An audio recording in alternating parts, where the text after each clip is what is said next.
음,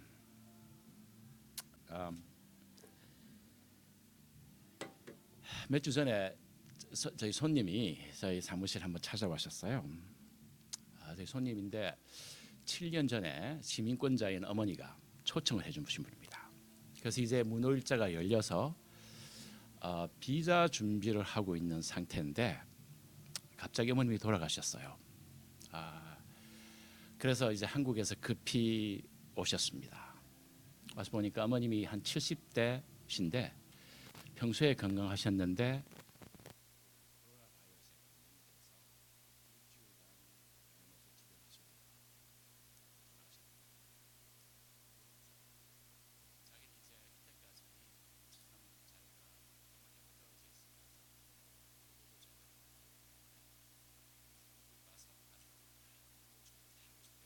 그 아내나 자녀들이나 다 준비하고 있었는데 이런 사고로 죽게 돼서 자기가 와서 보니까 병원에 가지도 못했 들어오기도 못했고 그래서 겨우 한번 보고 장례도 뭐 잘 못 치르고 화상에서 자기가 분재를 가지고 한국으로 돌아간다고.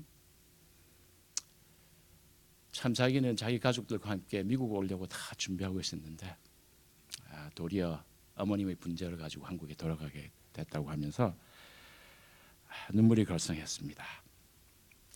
여러분도 잘 아시겠지만 지금 이 코로나 바이러스 팬데믹으로 미국에 거의 한 1,500만 명의 사람들이 지금 감염되었고 거의 30만 명이 죽었습니다. 요즘에는 거의 한 3,000명이 하루에 죽고 있습니다. 이게 너무 숫자가 많으니까 이게 막 통계같이 들리는데요. 요즘은 참 가까이 느껴져요. 저희 주위에서도 제가 이제 코로나 바이러스에 감염되고 죽은 사람을 압니다. 따지고 보면 1분에 지금 딱 1분 가는데 2명이 죽고 있는 겁니다. 미국에서. 한국에서 가끔 전화가 옵니다. 걱정이 돼가지고 하도 미국에 이렇게 한국은 그래도 죽는 사람이 몇 명 안 돼요. 감염된 사람도 뭐 몇백 명 정도인데 미국은 하루에 20만 명씩 감염이 되고 있어요.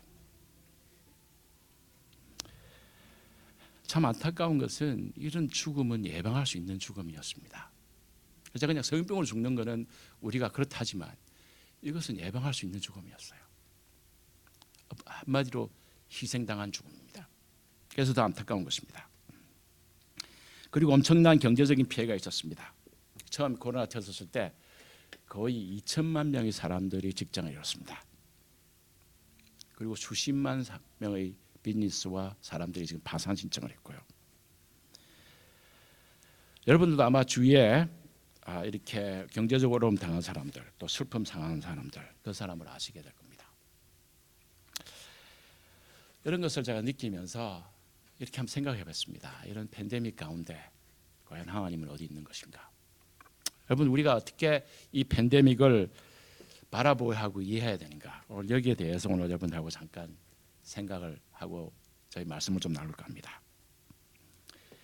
처음 팬데믹이 났을 때 락다운이 시작되고 맨하탄에 그렇게 꽉 찬 거리가 행인도 다 없어지고 차도 없어지고 버려진 듯한 그 도로에 한 사람이 나와서 아마 설교자인 것 같아요. 나와서 이제 하나님의 때가 이르렀다. 회개하라. 하나님이 우리를 심판하고 있습니다. 마지막 때입니다. 회개하십시오. 그런 설교가 맨하탄에서 일어난 게 아닙니다. 여러 각 지역에서 이런 설교자들이 나타나기 시작했습니다. 이 팬데믹이 하나님의 심판입니까? 우리 마지막 때를 위해서 우리를 각성시키고 준비시키고 회개시키기 위한 하나님의 경고이며 심판이십니까? 적지 않은 그리스도인들이 그렇게 생각하는 것 같습니다. 또 어떤 그리스도인들은 이 악의 세력이 이 팬데믹을 조장했거나 아니면 팬데믹을 이용하고 있다고 믿습니다. 그래서 미국에 특별히 딥스테이트가 있다고 그래요. 딥스테이트. 이 딥스테이트가 뭔가 하면 진짜 스테이트는 이런 국교 사당 같은 미국 정부고 그 밑에 아주 어두운 악의 세력이 있는데 그 딥스테이트가 이 팬데믹을 조장했거나 어떤 사람은 조장했다 그래요. 안 그러면 조장은 안 했더라도 이용하고 있다고 합니다. 왜냐하면 이 딥스테이트가 이 세계를 다 이렇게 지배하고 통치하기 위해서 이 팬데믹을 일으켰다고 합니다. 그 팬데믹을 이용하고 있답니다. 그래서 미국 정부뿐만 아니라 미국에 있는 미디어들 그리고 세계 보건조직, 제약회사 그런 것들을 통해서 이 팬데믹을 통해서 세계적인 조직을 만들어서 그 사람들이 말하는 뉴 월드 오더입니다. 새로운 세계적인 조직을 만들어서 사람들을 통제한 다음에 종교를 압박하고 종교를 핍박하기 위해서 이 팬데믹이 일어나고 있다. 이렇게 이야기하고 있습니다. 그리고 이 팬데믹을 이렇게 일으킨 다음에 세계를 통제하고 다시게 될 텐데 이런 어두운 세력이 장악하면 이제 마지막 환란이 오게 된다. 그래서 이런 딥스테이트와 맞서서 싸우는 대통령이 트럼프 대통령이다. 여러분 적지 않은 그리스도인들이 이렇게 믿습니다. 트럼프 대통령을 복음주의자들이 거의 한 70%는 이렇게 밀어주는데요. 아직도 대부분의 믿음이 여기서 나옵니다. 이런 딥스테이트와 이런 어두운 세력과 싸우는 대통령이 트럼프 대통령이다. 적지 않은 그리스도인들이 이렇게 믿습니다. 과연 그럴까요? 이 악의 세력이 이 세계를 통치하기 위하여 팬데믹을 조작하고 이용하고 있습니까? 많은 그리스도인들이 이렇게 믿고 있어요. 여러분 우리는 어떻게 이런 팬데믹을 우리가 이해해야 합니까? 제가 이것을 좀 생각하면서 여러분들하고 좀 나눌 겁니다. 제가 누가복음에 있는 것을 누가복음 13장 1절에서 5절을 제가 좀 읽고 시작하려고 합니다. 바로 그때 어떤 사람들이 예수님께 와서 빌라도가 제사를 드리고 있는 갈릴리 사람들을 죽인 이야기를 하였다. 그래서 예수님은 그들에게 이렇게 말씀하셨다. 이 갈릴리 사람들이 그런 변을 당했다고 해서 다른 모든 갈릴리 사람보다 죄가 더 많다고 생각하느냐? 아니다. 내가 너에게 말하지만 너희도 회개하지 않으면 그와 같이 망할 것이다. 또 실로암에서 4절입니다. 실로암에서 망대가 무너져 치어 죽은 18사람이 예루살렘에 사는 다른 사람들보다 더 죄가 더 많다고 생각하느냐? 아니다. 너에게 말하지만 너희도 회개하지 않으면 다 그와 같이 망할 것이다. 여기 보면 두 가지 비극적인 사건이 나옵니다. 여러분 빌라도가 갈릴리 총독이었습니다. 그런데 갈릴리 사람하고 어떤 의관이 있었는지 모르겠지만 갈릴리 사람들이 예루살렘에 와요. 예루살렘 와서 제사를 지내는데 빌라도가 와서 그 사람을 다 죽입니다. 그리고 그 사람을 죽이고 그 사람의 피를 섞어서 제사 지내는 그 제사 제물과 함께 피를 섞습니다. 이거 엄청나게 가증한 일이에요. 사람들이 와서 빌라도의 악한 일을 예수님께 말했습니다. 그렇게 했을 때 이건 정말 도덕적으로 잔인하고 가증한 것입니다. 이것이 도덕적인 악이에요. 사람이 사람에게 악을 저지르는 겁니다. 두 번에는 우리가 자연적인 악이라 그럽니다. 이건 어떤 악의가 있어서 그런 게 아니고 자연이라는 게 어떤 자연이 우리에게 때로는 피해를 입힙니다. 우리가 자연적인 재해가 있습니다. 그렇죠? 그걸 우리가 자연 악이라 그럽니다. 자연의 악의가 있어서 그런 건 아니지만 자연이 때로는 우리에게 그런 천재지물을 통해서 많은 피해를 입기 때문에 자연 악이라고 말합니다. 예수님의 말 요점은 그렇습니다. 도덕적인 악에 의해서 죽은 사람이나 빌라도가 사람을 그렇게 잔인하게 죽인 거나 사고로 갈릴리에 있는 망대가 모여서 죽은 사람들이나 그 사람들이 죄가 많아서 너희들보다 죄가 많아서 이렇게 된 거 아니다. 우리가 다 똑같은 죄인들이다. 우리도 회개하지 않으면 그렇게 망하게 될 것이다. 그게 예수님의 요점이었습니다. 그래서 예수님의 말은 꼭 그렇게 사고가 나서 사람들이 죽는 게 그리고 그 인간적인 악에 의해서 그렇게 빌라도에 죽은 게 그 사람들 죄 때문에 그런 게 아니다. 우리도 다 마찬가지다. 지금 사실 이 말을 하고 있는 거예요. 우리도 다 회개해야 할 죄인들이다. 다 같은 배를 타고 있는 죄인들이다. 지금 예수님의 요점은 그 요점입니다. 그러니까 우리가 항상 깨어있고 기도하라는 것입니다. 예수님의 말은. 그래서 그렇습니다. 이 도덕적인 악은 주로 사람이 사람에게 나쁜 짓을 하는 것입니다. 여기 나온 빌라도처럼 말입니다. 우리 도덕적인 악은 우리가 어느 정도 이해가 됩니다. 우리가 여러분도 많이 우리 교회 와서 설교 듣고 많이 들었듯이 이 우주에 왜 죄가 들어오고 또 죄가 들어와서 왜 이런 악이 이 세상에 편만해지고 그 악의 결과가 얼마나 많은 고통이 있는지 우리가 그것을 참 체험하면서도 어느 정도는 이해를 합니다.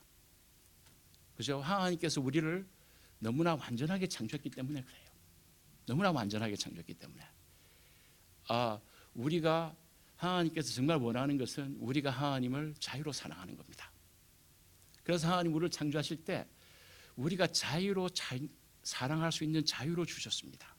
그렇지만 사랑할 수밖에 없으면 만들면 그건 자유가 아니잖아요. 그죠?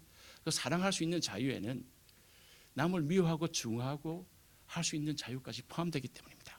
그래야 그게 진정한 자유이기 때문입니다. 그래서 우리가 이 도덕적인 악의 어떤 그런 결과나 그런 고통은 어느 정도 이해하는 게 이것은 우리가 남을 정말로 사랑할 수 있는 자유에 대한 대가이기 때문입니다. 사실 십자가는 하나님께서 가장 그 자유를 위해서 우리가 진정으로 누군가를 사랑할 수 있는 자유를 위해서 가장 값진 값을 치러준 것이 그게 십자가였습니다. 그래서 그것은 우리가 도덕적인 악은 우리가 당하지만 그것도 하나님이 우리를 사랑하시고 우리는 그런 자유를 준다는 것을 우리가 이해할 수 있어요. 참 이해하기 힘든 것은 자연악입니다. 우리가 이런 팬데믹이에요. 여러분 하나님께서 막을 수 있지 않습니까? 자연악은. 하나님께서 인간을 창조해서 인간에게 자유를 줘서 인간을 못 막는다 그러지만 자연재해는 막을 수 있지 않습니까? 그게 많은 사람들의 고통입니다. 제가 아침마다 참 기도를 하면서 하나님 저희 이 팬데믹 가운데 이 참 팬데믹이 난무하는데 저희 어머니 그 아파트에서 한 사람이 죽었다 그러니까요 자꾸 기도가 되는 거예요. 그래서 저희 어머니 우리 집에 자꾸 오라 그럽니다. 거기 있지 말고 저희 장모님과 저희 어머니를 보호해달라고 기도하는데 여러분 하나님 보호해 줄 수 있지 않습니까? 지금 팬데믹으로 전 세계에서 거의 150만 명이 죽었습니다. 하나님께서는 왜 이런 팬데믹을 그대로 놓아두고 몇백만 명을 죽게 하십니까? 왜 거의 매해 지진과 화산 폭발, 태풍, 토네이도, 쓰나미로 많은 사람들이 죽고 엄청난 경제적인 타격이 있습니까? 이거 우리가 이해하기 힘든 벌입니다. 욥의 고통도 보면 욥의 고통이 더 쓰라님은 어떤 인간에게서 오는 악이기보다는 자연적에서 오는 악이었습니다. 여기에서 보면요, 좀 읽겠습니다. 여기 1장 15절 17절을 보면요, 욥은 이 두 가지 악을 다 경험합니다. 인간적인 악과 자연적인 악이 동시에 이 절에 다 나와 있습니다. 1장 15절 17절에 보면 스바 사람이 갑자기 이르러 그것을 빼앗고 칼로 종을 죽였나이다. 나만 홀로 피한 고로 주인께 고하러 왔나이다. 그가 아직 말을 할 때 또 한 사람이 와서 고하되 하느님의 불이 하늘에서 내려와, 아마 번개 같아요. 하늘의 불이라는 게 내려와 양과 종을 살라버렸나이다. 또 갈대아 사람들이 때려지어 와서 약대에게 달라들어 그것을 빼앗고 죽었나이다. 19절 거친 들에서 대풍이 와서 내 모퉁이를 치매 그 소년들이 무너짐으로 그들이 죽었나이다. 그래서 욥의 아들 딸들과 다 죽은 것이 스바 사람, 갈대아 사람들 그 강도들이 와서 죽이고 탈취해 가기도 했지만 불과 태풍이 와서 집들이 무너졌습니다. 탔습니다. 그래서 욥은 이 도덕적인 악과 이 자연적인 천연재해를 다 경험했고 그 가족들이 그것 때문에 죽었습니다. 그래서 사실 인간적인 고통이 대부분이 이런 도덕적인 악과 이런 자연적인 재해로 옵니다. 그래서 이 자연적인 재해를 우리가 어떻게 이해할 것인가? 여기 보면 도덕적인 악과 자연적인 악의 연관성이 있다고 봅니다. 여기 창세기에 가면요, 인간이 타락한 후에 3장 18절 19절에 보면 땅이 내게 가시덤불과 엉겅퀴를 낼 것이라. 너희 먹을 것은 밭의 채소인즉 너가 얼굴에 땀을 흘려야 식물을 먹고 필경은 흙으로 돌아가리니 그 속에서 체험을 입었습니다. 여러분 아담과 이브가 타락한 후에 하나님께서 하신 말씀입니다. 인간의 도덕적인 타락이 자연에게 안 좋은 영향이 있다는 그런 의미로 이 말이 나 있는 것 같아요. 자연에서 없던 가시덤불과 엉겅퀴가 나옵니다. 그리고 하나님께서 이야기하십니다. 타락한 인간은 에덴 동산에서 살 수가 없었습니다. 너무 좋아요, 에덴 동산이. 그리고 그게 안 좋은 겁니다, 타락한 인간에게는. 그리고 땀을 흘려 고생하여야 먹고 살 수 있고 결국은 죽을 것이라는 것입니다. 그래서 인간의 도덕적인 악과 자연적인 악의 연관성이 있다는 것을 보여줍니다. 인간의 타락으로 인해서 자연이 좀 더 거칠어진 것입니다. 악해진 것입니다. 자연이 더 망가진 것입니다. 그래서 자연이 거칠어짐으로써 인간이 더 살기가 힘들어진 것입니다. 하나님께서 왜 그랬을까? 왜 있는 자연을 더 거칠게, 더 악하게 인간이 타락 후에 만들었을까? 저희 짧은 생각에는 그런 것 같아요. 여러분, 타락한 인간이, 죄성에 물든 인간이 너무 살기가 편하면 더 많은 죄를 짓고 더 많이 타락할 것입니다. 조금 고생하면서 살아야지, 땀을 흘리면서 고생하면서 살아야지 악을 더 자제할 것입니다. 그리고 어떤 면에서 고생과 좀 아픔이 있어야지 하나님의 필요를 더 느낄 것입니다. C.S. 루이가 말한 것처럼 인간의 슬픔과 고통은 하나님의 메가폰이라고 그랬습니다. 그렇게 해야지 하나님을 들을 수 있는 귀가 열린다고. 그래야지 우리가 하나님을 더 찾고 더 구원받을 가능성이 더 많을 것입니다. 그래서 이 어떤 자연제도 결국 따지고 보면 타락한 인간을 위한 것이라는 것을 저는 믿습니다. 사실 대부분 자연적으로 일어나는 자연적으로 일어나는 우리가 말하는 재해는 대부분은 다 우리가 필요하고 우리에게 유익이 되는 겁니다. 생태계에 유익이 되는 것들입니다. 여러분, 바람이 왜 붑니까? 바람이 왜 부는가 하면, 그죠? 대기에서 고기압과 저기압이 형성됩니다. 그죠? 그래서 그 고기압이 저기압 쪽으로 흘러가면서 바람이 형성됩니다. 그래서 바람이 불어야지 여러분 꽃도 피지 않습니까? 그죠? 바람이 불어야지 열매도 맺습니다. 바람이 불어야지 대기가 순화되고 정화됩니다. 여러분, 비가 왜 내립니까? 바다나 호수에서 잠겨 있는 물들이, 그죠? 증발이 돼가지고, 그죠? 많이 모였다가 이제 거기에서 이제 압력이 쌓이면 그게 이제 비로 떨어지는데요. 그렇게 해야 물이 순화됩니다. 그 물이 정화되고 순화되기 위한 엄청난 좋은 시스템으로 짜여져 있는 거예요. 안 그러면 물이 오염됩니다. 증발 안 되면 물이 오염됩니다. 이게 증발되는 것이 물을 순화시키는 과정이에요. 그래서 바람불과 비가 오는 것이 더 거칠어지면 그게 태풍이 되는 거예요. 여러분, 산불이 왜 납니까? 대부분의 과학자들은 자연적으로 일어난 산불은 유익한 거라고 봅니다. 필요하다고 봅니다. 가끔 산불이 일어나야지, 그죠? 옛날에 썩어진 고목들이 다 타고 그 재가 양분이 되어서 새로운 숲이 됩니다. 지진이 왜 일어나고 화산이 왜 터집니까? 그것도 우리가 사는 생태계에 필요하고 유익이 되기 때문에 일어나는 것입니다. 우리가 여기 보면 죄송합니다. 이게 거꾸로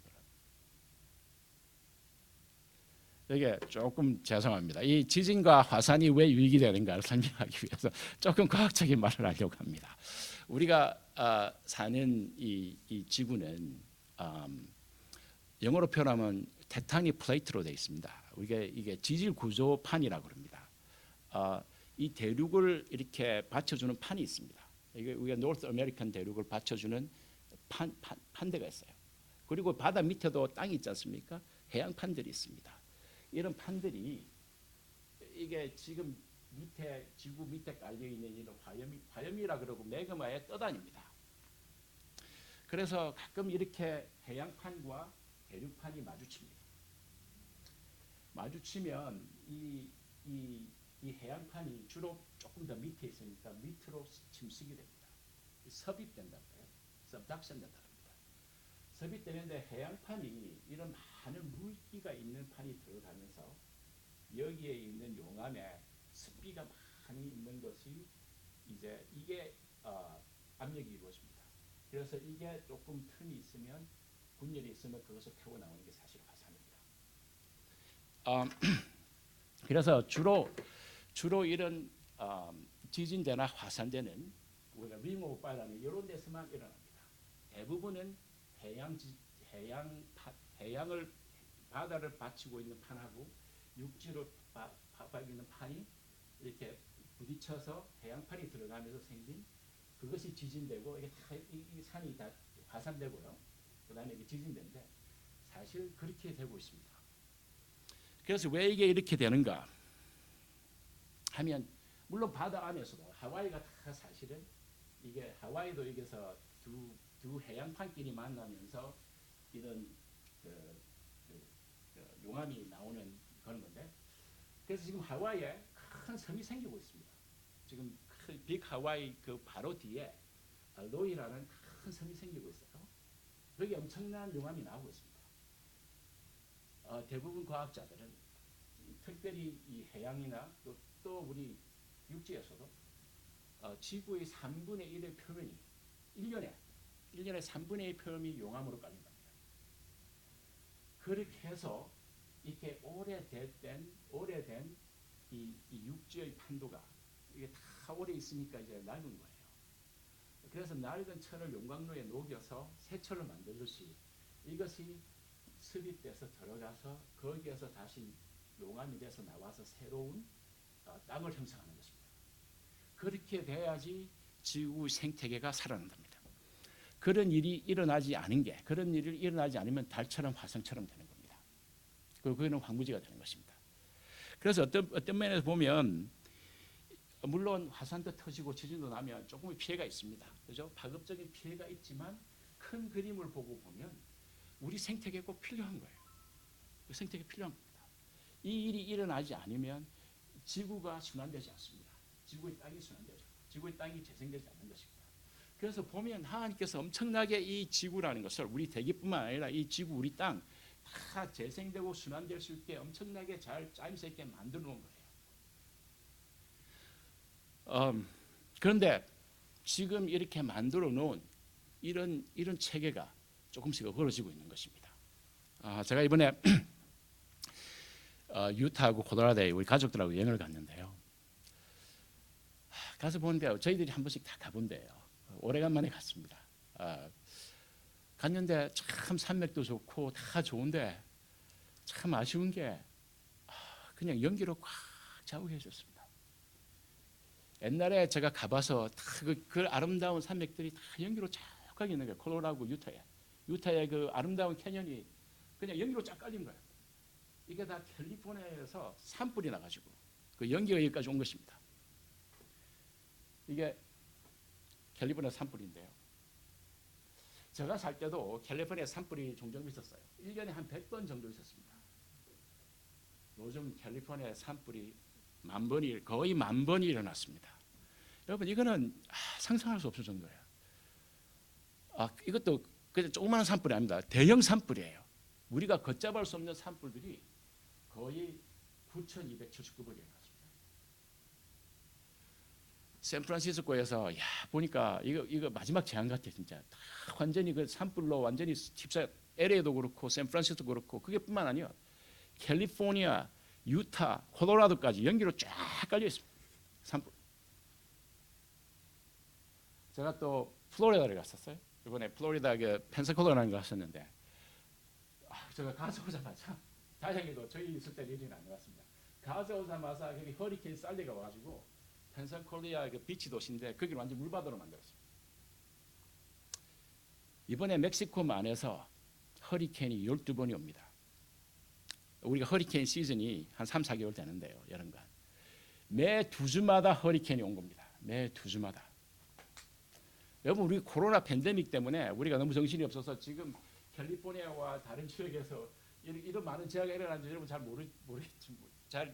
우리가 지금 코앞에 당한 게 우리 코로나 바이러스 때문에 이렇게 정신이 없지만 사실 보면 이거 플로리다에 있는 사람은 여러 번 대피를 했었습니다. 캘리포니아에 있는 사람들도 수많은 사람들이 산불 때문에 대피했습니다.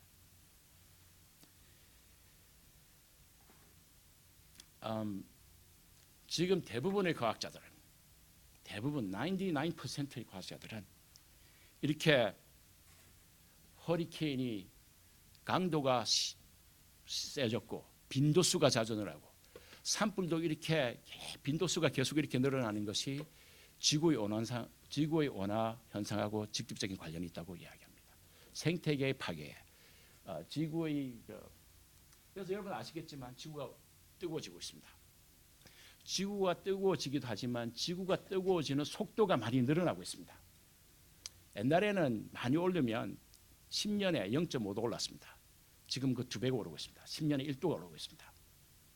아, 그래서 이렇게 지구의 온도가 더워지다 보니까 지금 계속 7년간 계속 7년간 최고의 온도를 기록하고 있습니다. 매년 지구 온도가 올라가지고 최고 온도가 올라가고 있습니다.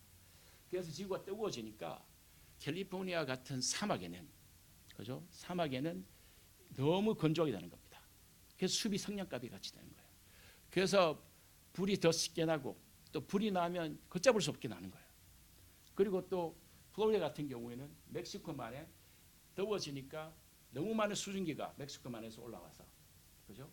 그 고기압과 저기압이 형성되면서 너무 많은 수증기 때문에 형성돼서 태풍이, 허리케인이 더 많이 더 발생하는 거예요. 그래서 이거는 지구 온화와 직접적인 연관이 있습니다. 그러면 코로나 바이러스는 어떤 것인가? 코로나 바이러스도 대부분의 과학자들은 이런 맥락에서 봅니다. 우리 생태계의 파괴하고 연관이 있다고 봅니다. 지구 온화하고도 연관이 있다고 봅니다. 여러분 시조도 보셨는지 모르지만 시조에 그것도 연결되어 있습니다. 제가 말하는 게 시조에도 조금 오늘 제가 봤는데 좀 연결되어 있는데요. 그래서 우리 생태계에서 사실 바이러스가 몇천 개의 바이러스가 있는데요. 다 우리한테 유익되고 좋은 겁니다. 사실 자연적인 것은 다 좋은 거예요. 대부분이 다 좋은 겁니다. 그런데 이 바이러스가 가끔 악성이 됩니다. 악성으로 변질됩니다. 왜 악성으로 변질되는가? 제가 보기에는 인간들에게 책임이 있다고 봅니다. 바이러스도 역악한 환경 중에서 생존하기 위해서 변질되는 것입니다.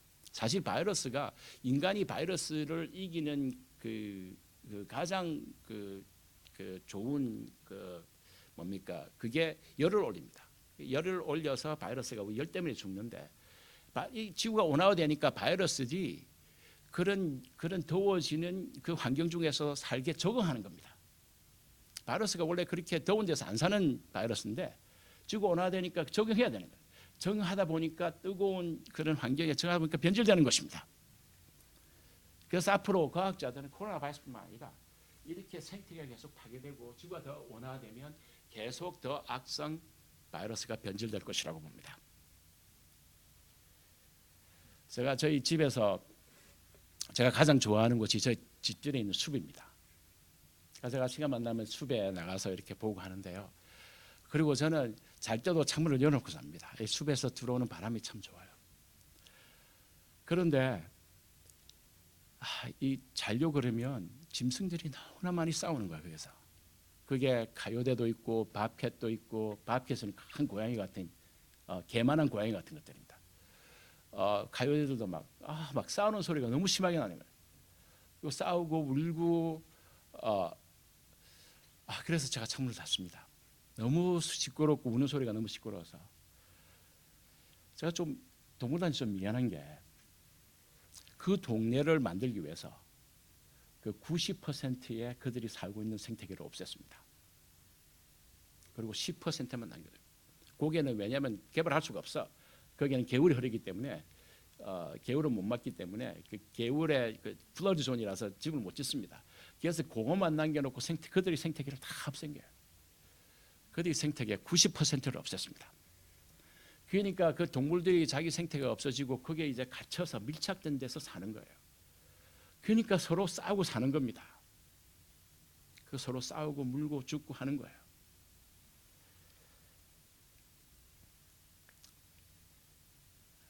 인간들이 동물들이 생태계를 70% 이상 파괴했답니다. 지구에. 그리고 거의 포유류의 25%가 멸종 위기에 있다고 합니다. 우리들의 과대한 욕망과 과대 소비와 또 이익만 따지는 자본주의로 지구가 오염되고 온화 현상이 일어나고, 지금 온화 현상으로 걷잡을 수 없는 산불, 허리케인이 더 빈번하게 일어나고, 동물의 생태계가 파괴되면서 파괴뿐만 아니라 동물 학대도 됩니다. 동물 실험, 동물을 학대하면서 살상 무기를 만들고요. 또 식욕을 채우기 위해서 사냥까지 이해해요. 그렇지만 동물들 제대로 키워야 될 거 아니에요. 좀 자랄 때는 좀 편하게 키워야 될 거 아니에요. 그죠? 근데 동물들을 빨리 키우고 더 많이 싸게 키우기 위해서 동물들에게 많은 약물을 투입하고 그 그로스 호르몬 투입하고, 그래서 생태계 파괴와 환경 오염, 기후 위기, 이러한 것 가운데 이런 바이러스들이 악성화되고 있지 않는가 하는 것이 대부분의 과학자들의 여긴입니다. 여러분, 사람도 열악한 곳에서 살면 악해집니다. 동물도 마찬가지고 이런 바이러스도 마찬가지입니다. 빌 게이트는 이렇게 이야기합니다. 물론 악성화된 바이러스와 앞으로 계속 전쟁을 하게 될 것이다. 코로나 바이러스만 문제가 아닌 것 같아요. 이렇게 생태계가 계속 파괴되고 지구가 계속 원화되면, 빌 게이트는 이것을 위해서 엄청나게 많은 돈을 투자하고 연구한 분인데, 우리가 이거 코로나 바이러스 한 전쟁으로 마칠 게 아니다. 이렇게 생태계의 위기가 오면, 지금 생태계 위기인데 계속적으로 이런 전쟁을 일어날 것이다. 우리가 그 전쟁을 위해 준비해야 한다. 점 월페어라고 합니다. 점 월페어. 바이러스와 싸우는, 점과 싸우는 웰페어를 위해서 우리가 준비해야 하고, 그래서 그들의 공격을 방어하기 위해서 우리가 방역으로 효과적인 백신을 만드는 것도 물론 개발해야 되지만, 가장 중요한 것은 그래요. 가장 중요한 것은 바이러스와 전쟁을 해야 될 게 아니고 바이러스와 외교를 해야 된다. 미국과 중국, 소련이 싸울 때 그 핵폭탄 갖고 싸우면 다 망하는 겁니다. 전쟁을 해야 될 게 아니고 외교를 해서 해야 된다. 그래서 바이러스와 어떻게 외교하는가? 이렇게 이야기합니다. 바이러스가 악성이 안 되도록, 우리한테 좋도록, 바이러스가 자연적인 환경 속에서 잘 살 수 있도록 해주는 것이다. 그게 궁극적인 해결책이에요. 그래서 친바이러스 정책을 써야 한답니다. 친바이러스 정책. 바이러스가 그들의 생태계에서 잘 살 수 있도록 해줘야 된다는 것입니다. 그런데 이거는 빌 게이트가 하는 말이 아닙니다. 이거는 하나님께서 우리에게 한 말이에요. 여러분, 여기에 하나님께서 창세기 1장 28절에 보면, 하나님께서 그들에게 복을 주시며, 그죠? 인간을 창조한 다음에, 그죠? 복을 주시며 그들에게 이르되 생육하고 번성하여 땅에 충만하라. 땅을 정복하라. 바다의 고기와 공중의 새와 땅에 움직이는 모든 생물을 다스리라. 여기 다스리라는 말은 매니지하란 말이에요. 매니지. 그래서 하나님께서 우리에게 모든 것을 주셨어요. 우리에게 땅도 주시고, 그렇죠? 우리에게 바다의 고기와 공중의 새와 땅에 움직이는 모든 생물들을 우리에게 다 주고 잘 관리하라 그랬어요. 우리가 이 책임을 맡은 청직입니다. 우리 만물의 영장으로서 하나님께서 주신 우리 책임이고, 관리자의 책임이 있고, 우리가 그 청직이에요. 그런데 우리는 생태계 관리보다는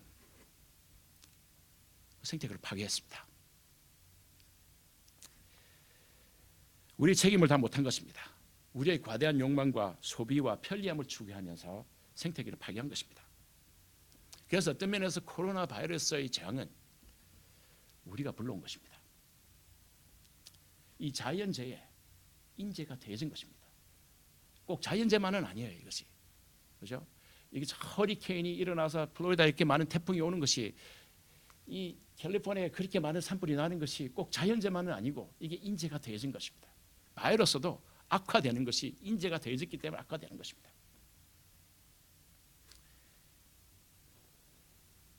지금 대부분의 과학자들은 우리가 지금 생태계 위기 중에 살고 있답니다. 분기점에 와 있다 그럽니다. 이게 환경적 티핑 포인트. 이게 지금 지구가 여기서 잡지 못하면 그대로 떨어지는 겁니다. 대부분의 환경학자들과 과학자들은 지금부터 20년 봅니다. 20년 동안 우리가 있는 그대로 살면 이제 이게 분기점에서 넘어와서 걷잡을 수 없는 길로 간답니다. 걷잡을 수 없는 길로 간답니다.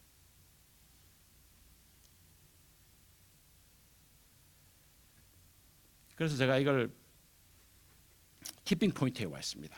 그래서 생태계와 이 기후 변화와 그런 코로나 바이러스 위기는 나와 상관없는 위기가 아닙니다. 더 이상 우리 코앞에 바로 와 있습니다. 제가 플로리다에 가서 느끼고 캘리포니아에 가서 느꼈는데, 그 산불 그 연기 착한 거 보니까 이거는 재앙 같아. 포도류도 그렇고요.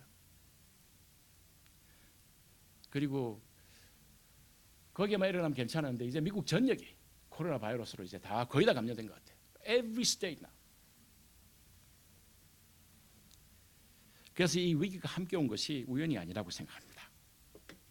우리 모두에게 하나님께서 이제는 더 이상 지체하지 말고 이 생태계를 잘 보호하고 경고하는 하나님의 메시지가 포함된 것 같습니다.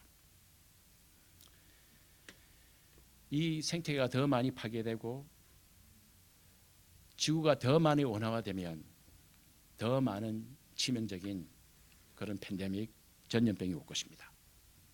마지막으로 예수에게 이런 말이 있습니다. 일곱 나팔이 불 때 이게 하나님이 심판하는 장면인데 이게 보면 이방들이 분노하며 주의 진노가 임하여 죽은 자를 심판하시며 또 종 선지자들과 성도들과 또 물론 대소하고 주의 이름을 경외한 자들에게 상 주시며 보면 그 다음에 또 땅을 망하게 하는 자들을 멸망시킬 때로소이다. 이 하나님의 심판의 장면입니다. 그런데 하나님이 누구를 심판하는가? 이 땅을 망하게 하는 자를 심판한다고 했습니다. 땅을 디스트로이하고 망하게 하는 자를 심판하신다. 여러분, 하나님의 심판은 우리가 자초하는 것입니다. 우리가 땅을 망하게 하는 거예요. 우리가 우리 생태계를 파괴하는 것입니다. 그래서 하나님은 인간이 심어놓은 것을 거두게 하는 것입니다. 그것이 하나님의 심판이에요.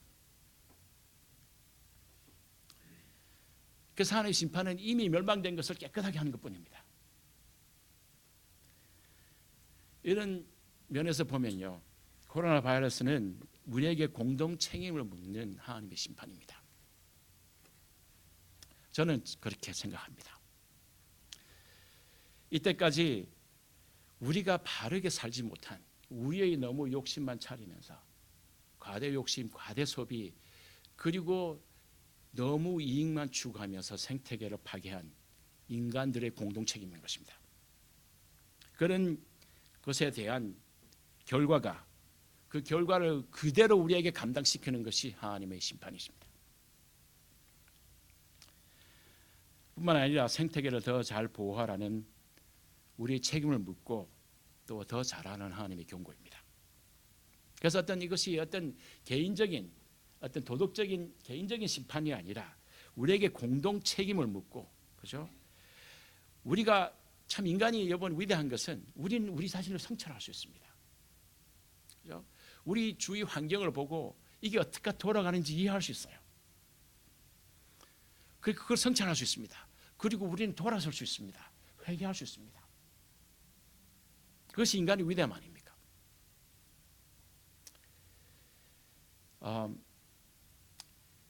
그래서 우리가 그리스도인으로서 우리가 이 어떻게 팬데믹을 이해하고 우리가 할 일이 무엇인가, 제가 나름대로 좀 생각을 해봤습니다. 첫 번째 그런 것 같아요. 우리도 개인적으로 공동적인 책임을 느끼고 친환경적인 삶을 지향해야 합니다. 참 저희들은 못 느끼는데 제가 저희 딸들하고 대화하면서 느낀 게, 이번에 같이 여행을 하면서 느낀 게요, 물을 못 마시게 해요. 제가 목말라서 죽을 뻔했어요.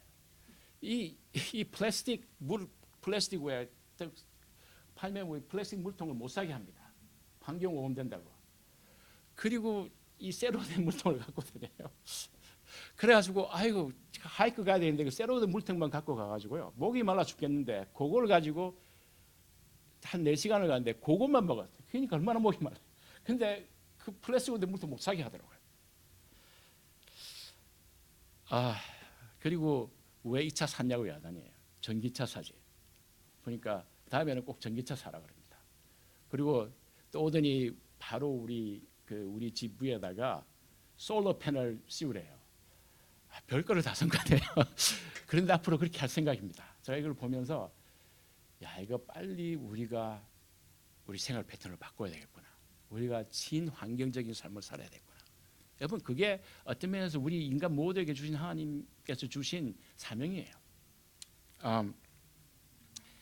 두 번째는 그런 것 같아요. 이 팬데믹 동안에 우리가 서로 보호하고 배려해야 합니다. 우리가 개인적인 자유도 중요하지만 서로의 건강과 안전을 위해서 참 여러분들 잘 하시네요. 마스크도 꼭 쓰시고, 그죠? 사회적 거리 두기도 확실하게 하시고. 저희 딸들은 확실하다고 보니까 집에 오자마자 할머니를 안 만나요.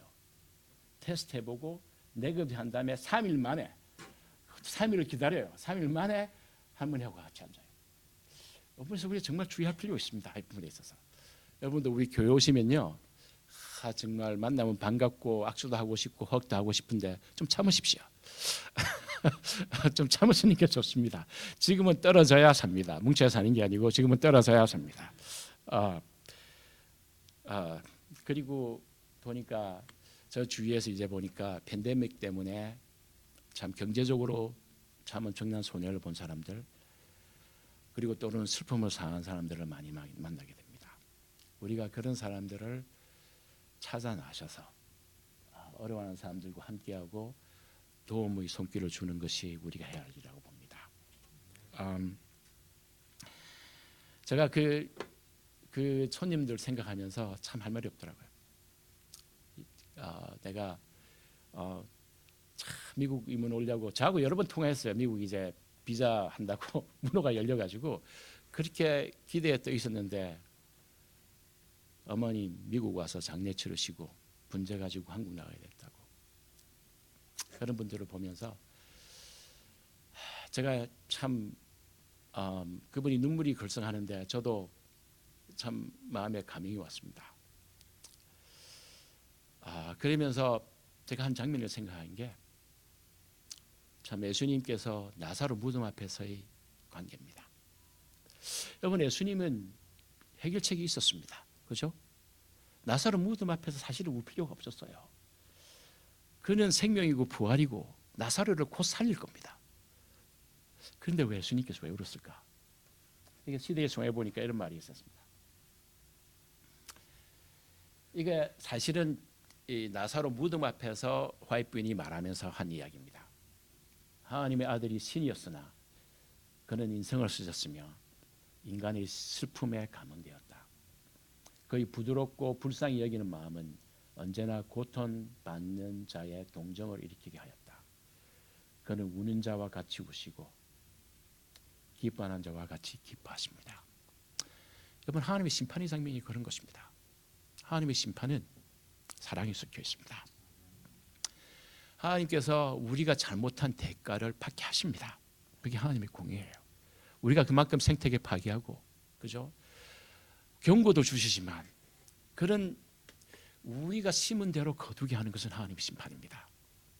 그렇지만 그런 결과를 당하고 아픔을 당할 때 하나님께서는 우리와 함께 하시고 우리와 함께 우십니다.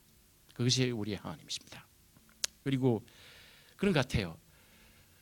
그 사람이 와서 왜 우리 어머님이 이게 걸려가지고 남들은 다 괜찮은데, 여러분, 그게 답이 없습니다. 그죠? 그게 코로나가 누가 걸리고 누가 안 걸리고 어떤 사람은 걸리게 하고 어떤 사람은 하나님 보호하고 그게 답이 없습니다, 여러분. 왜냐하면 대 자체가 랜덤한 거예요. 대 자체가 비이성적인 겁니다. 대 자체가 비합리적이고 비이성적이고 무작위한 거예요. 랜덤한 것입니다. 그래서 하나님께서는 우리가 이런 하나님의 심판이든 우리 잘못으로 이러한 어려움을 당할 때 그걸 설명하려고 그러지 않습니다. 단지 우리와 함께 하십니다. 우리가 함께 하시며 우리의 고통에 깊이 감화하십니다. 그리고 우리와 함께 울어줍니다. 정말 필요한 것은 그들과 함께 아파주고 그들과 함께 울어주고, 그리고 필요하면 현실적으로 도와주고, 그리고 궁극적으로는 모든 고통과 아픔과 슬픔과 죽음을 다 해결하신 예수님을 전하고 우리의 모든 눈물을 닦아주실 하나님을 전하는 것이 우리의 할 일이라고 봅니다. 또 그러한 믿음과 용기와 위로를 줄 수 있는 것이 우리가 되어야 한다고 봅니다. 그래서 우리 자그마한 교회지만 우리들도 가능하면 이 팬데믹 때문에 어려워하는 사람들을 찾아 나서야 하고, 그런 분들이 있으면 우리 그들의 고통에 함께하고 같이 울어주고, 그리고 결국 우리 모든 이 아픔과 고통에서 우리를 구원할 하나님을 소개해 주신 것이 우리 할 일이라고 봅니다. 또 우리와 또 우리 교회가 그런 교회가 되기를 간절히 바랍니다.